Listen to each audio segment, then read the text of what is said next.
नमस्कार बच्चों, this is the most important segment of this chapter which is objective type questions of element of oxygen family, यानी कि oxygen परिवार के तत्व। इस चैप्टर का सबसे महत्वपूर्ण टॉपिक है आज बहुविकल्पीय प्रश्न। बोर्ड एग्जाम में मुख्यतः जो प्रश्न पूछे जाते हैं विकल्प वाले वो इन्हीं में से आएंगे। मुख्य बहुविकल्पीय प्रश्न मैंने तैयार किए हैं, क्वेश्चन तैयार किए हैं, उनके आंसर बता रहा हूँ। बहुत सारे उनके विकल्प तो नहीं बता रहा हूँ, लेकिन उनके क्वेश्चन जो विकल्प में आते हैं और उनके आंसर। तो चलिए शुरू करते हैं। पहला क्वेश्चन, ऑक्सीजन परिवार के तत्व कहलाते हैं। ऑक्सीजन परिवार के तत्वों को क्या कहते हैं? कैल्कोजन। ऑक्सीजन परिवार के तत्व क्या कहलाते हैं? कैल्कोजन। कैल्कोजन का मतलब क्या होता है? स्टार्टिंग में हमने बताया था आपको। कैल्कोजन का मतलब होता है अयस्क बनाने वाले और फॉर्मिंग, अयस्क बनाने वाले, क्योंकि अधिकांश जो अयस्क होते हैं या तो ऑक्साइड के रूप में होते हैं या सल्फाइड के रूप में। ऑक्सीजन परिवार के तत्व क्या कहलाते हैं? कैल्कोजन। ये क्वेश्चन आता है तो उसका सही विकल्प होगा कैल्कोजन। दूसरा क्वेश्चन, पृथ्वी पर सबसे अधिक मात्रा में पाए जाने वाला तत्व है। ध्यान रखिए इस बात का। पृथ्वी पर सबसे अधिक मात्रा में पाए जाने वाला तत्व है ऑक्सीजन, ओ। ऑक्सीजन गैस नहीं, ऑक्सीजन तत्व, ओ।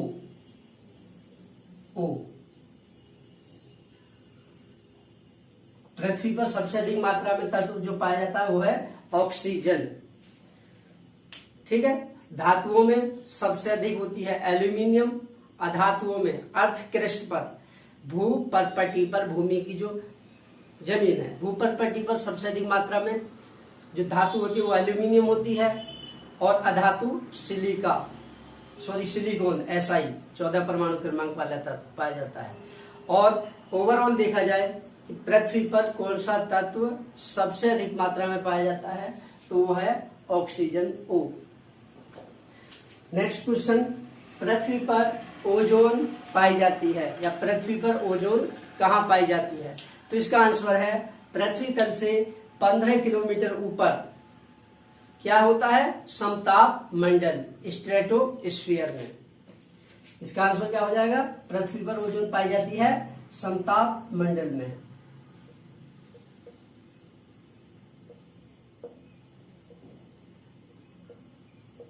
समताप मंडल में पाई जाती है ओजोन परत के रूप में। नेक्स्ट क्वेश्चन है, ओजोनाइजर से प्राप्त ओजोन होती है। जब हम ओजोन का प्रोडक्शन करते हैं अलग अलग प्रकार के ओजोनाइजर से, ओजोनाइजर मतलब ओजोन बनाने वाले उपकरण या एपरेटस, संयंत्र। ओजोनाइजर से जब ओजोन प्राप्त होती है, वायु गैसीय मिश्रण प्राप्त होता है, तो उसमें होती है ओजोन केवल 8 से 10% तक, 8 से 10%। तो ओजोनाइजर से प्राप्त होती है केवल 8 से 10% ओजोन। चाहे 8% वाला ऑप्शन हो वो भी सही रहेगा या 10% वाला, नॉर्मली यही माना जाएगा 10% नीचे आगे वाला। ठीक है। तो ओजोनाइजर से कितनी ओजोन प्राप्त होती है? 8 से 10%। नेक्स्ट क्वेश्चन, भीड़ वाले स्थानों पर वायु का शोधन किया जाता है या जहां भीड़ भाड़ होती है, सिनेमा है, मॉल है, भीड़ भाड़ वाले स्थानों पर वायु के शोधन में प्रयुक्त होती है क्या? Ozone, O3। ओजोन प्रयुक्त होती है क्योंकि ओजोन ऑक्सीकारक के रूप में कार्य करती है। यह आसानी से टूट जाती है किसमें? O2 प्लस नवजात ऑक्सीजन। ऑक्सीजन तो क्रिएट करेगी वायुमंडल में वहां पर, प्लस ये O जो प्रदूषक तत्व हैं, प्रदूषक गैसें हैं, उनको भी ऑक्सीकृत कर देगी कम विषैली गैसों में।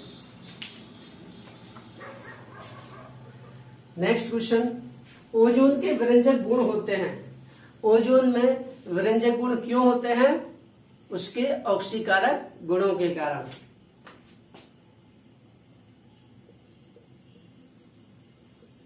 ऑक्सीकारक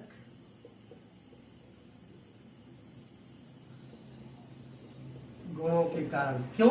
ओजोन इस तरह से टूटती है, O2 प्लस नवजात ऑक्सीजन, ये नवजात ऑक्सीजन की आपूर्ति करती है रंगीन पदार्थ प्लस O, ये बना देती है रंगहीन। तो विरंजन क्या होता है? रंग उड़ाना। तो ओजोन का विरंजन किसके कारण होता है? नवजात ऑक्सीजन यानी कि ऑक्सीकारक गुणों के कारण। नेक्स्ट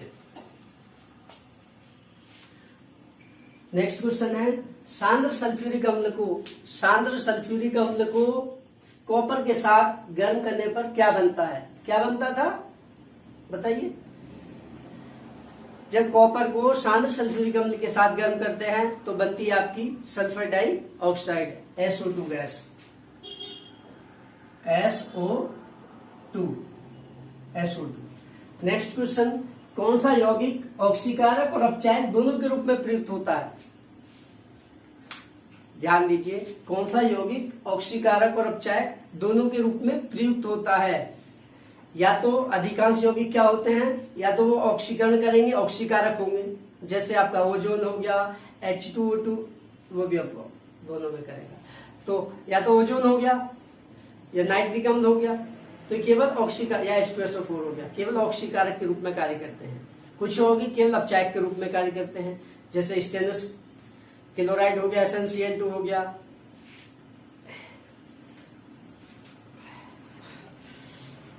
और भी बहुत सारे यौगिक, ठीक है। चाहे कुछ यौगिक केवल ऑक्सीकारक के रूप में कार्य करते हैं, कुछ यौगिक अपचायक के रूप में कार्य करते हैं केवल। लेकिन एक यौगिक है जो ऑक्सीकारक, दो है वैसे तो, H2O2 और है हाइड्रोजन पेरोक्साइड, जो आपके सिलेबस में नहीं है कक्षा 11 में, तो उसका क्वेश्चन आएगा ही नहीं, ठीक है। तो आपके सिलेबस के हिसाब से कौन सा यौगिक ऑक्सीकारक और अपचायक दोनों के रूप में कार्य करता है, वो है आपका सल्फर डाइऑक्साइड, SO2। ऑक्सीकारक और अपचायक दोनों के रूप में प्रयुक्त होता है सल्फर डाइऑक्साइड। दूसरा कंपाउंड हाइड्रोजन पेरोक्साइड है, जो आपके सिलेबस में नहीं है, वो कक्षा 11 में है, ठीक है।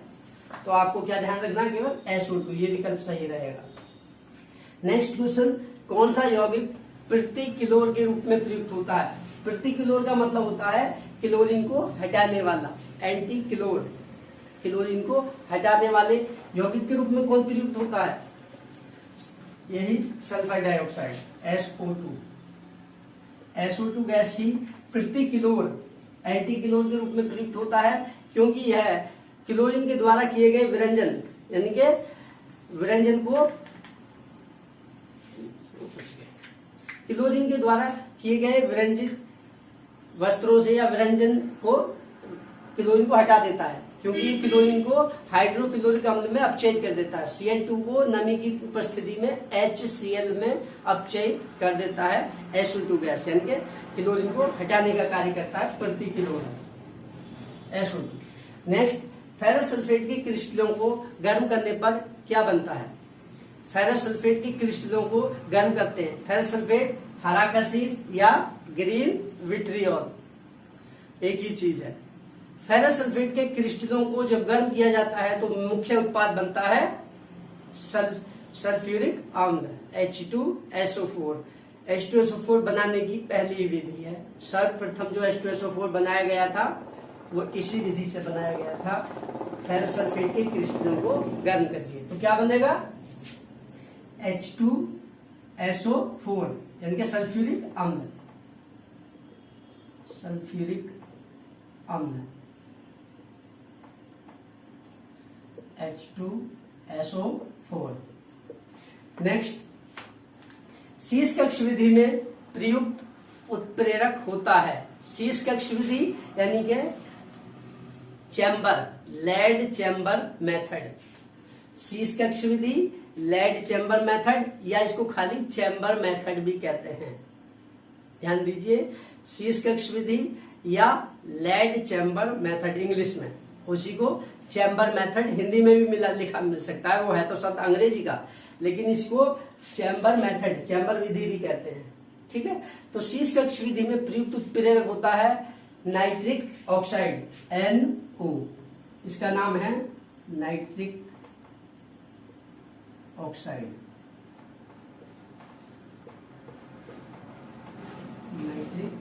ऑक्साइड यानी कि NO, ये है वैन, इसका नाम ये नाइट्रिक ऑक्साइड है। नेक्स्ट है चैम्बर सल्फ्यूरिक अम्ल होता है, जब हमने सल्फ्यूरिक अम्ल के निर्माण में बताया था इसके बारे में। चैम्बर सल्फ्यूरिक अम्ल यानी कि शीर्ष कक्ष विधि से प्राप्त जो सल्फ्यूरिक एसिड होता है तो वो होता है 60 से 70% का, बाकी 40 से लेकर 30%, 30 से लेकर 40% उसमें जल होता है और 60 से 70% होता है H2SO4 यानी कि 60 से 70%।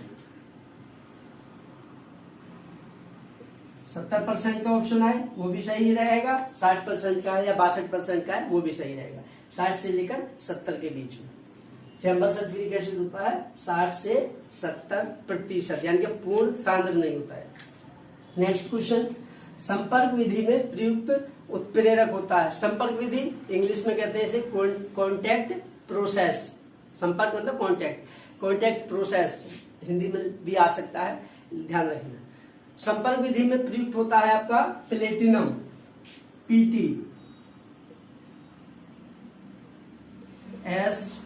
एस्बेस्टोस, ये पूरा नाम भी आ सकता है प्लेटिनम एस्बेस्टोस, ये खाली PT भी आ सकता है, ठीक है, ये मुख्य है ये प्लेटिनम। तो संपर्क विधि में प्रयुक्त उत्प्रेरक होता है प्लेटिनम एस्बेस्टोस या प्लेटिनम, ठीक। नेक्स्ट क्वेश्चन, प्लेटिनम के स्थान पर किस उत्प्रेरक का प्रयोग संपर्क विधि में किया जा सकता है? संपर्क, यह है अगला क्वेश्चन, प्लेटिनम के स्थान पर किस उत्प्रेरक का प्रयोग संपर्क विधि में किया जा सकता है? तो कौन सा उत्प्रेरक है वो जिसे संपर्क विधि में प्लेटिनम के स्थान पर यूज किया जा सकता है, प्रयोग में लाया जा सकता है, क्योंकि प्लेटिनम बहुत महंगी धातु होती है और उत्प्रेरक के रूप में जब प्रयुक्त करते हैं तो वो नष्ट हो जाती है, उसकी क्वालिटी डिग्रेड हो जाती है, घट जाती है। तो प्लेटिनम के स्थान पर प्रयुक्त किया जा सकता है उत्प्रेरक संपर्क विधि में वेनेडियम पेंटाऑक्साइड V2O5, इसका नाम है वेनेडियम पेंटाऑक्साइड। वेनेडियम परमाणु क्रमांक 23 वाला तत्व, वेनेडियम का ऑक्साइड यानी कि वेनेडियम पेंटाऑक्साइड, नाम लिख देते हैं जरा, वेनेडियम पेंटाऑक्साइड।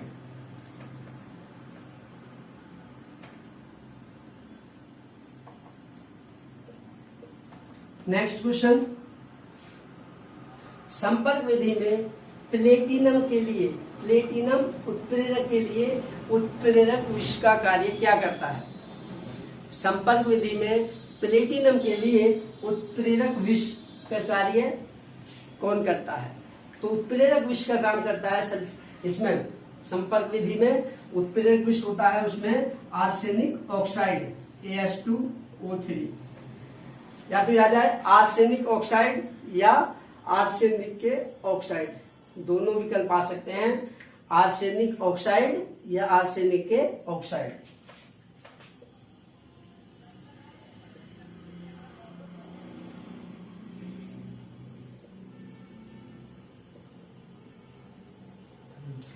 उत्प्रेरक विष होता क्या है?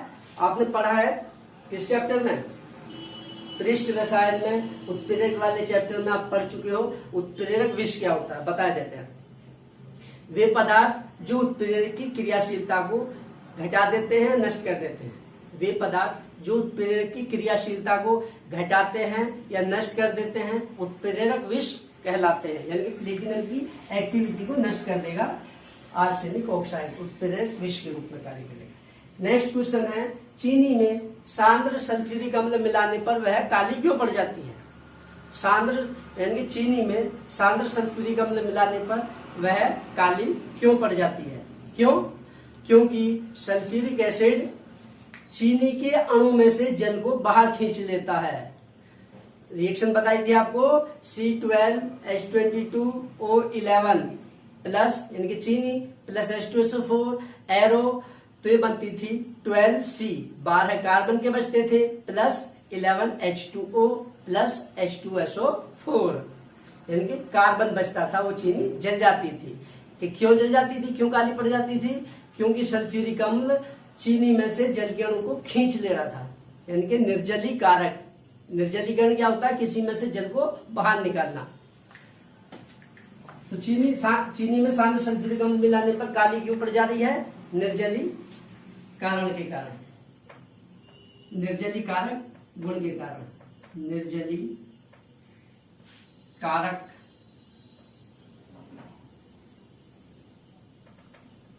गुण के कारण। दो विकल्प हो सकते हैं इसके अंदर, या तो हो सकता है H2SO4 के निर्जलीकारक गुण के कारण या निर्जलीकरण के कारण। निर्जलीकरण।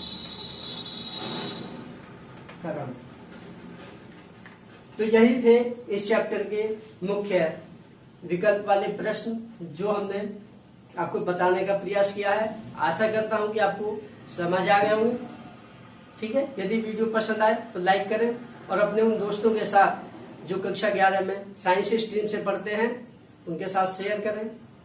सॉरी, कक्षा 12 में आपके साथ पढ़ते हैं, कक्षा 12 में साइंस से, उनके साथ शेयर करें और चैनल को सब्सक्राइब कर लें यदि अभी तक नहीं किया है, ताकि आपको समय से वीडियो मिलती रहे। तो आज इतना ही पर्याप्त है बच्चों, धन्यवाद।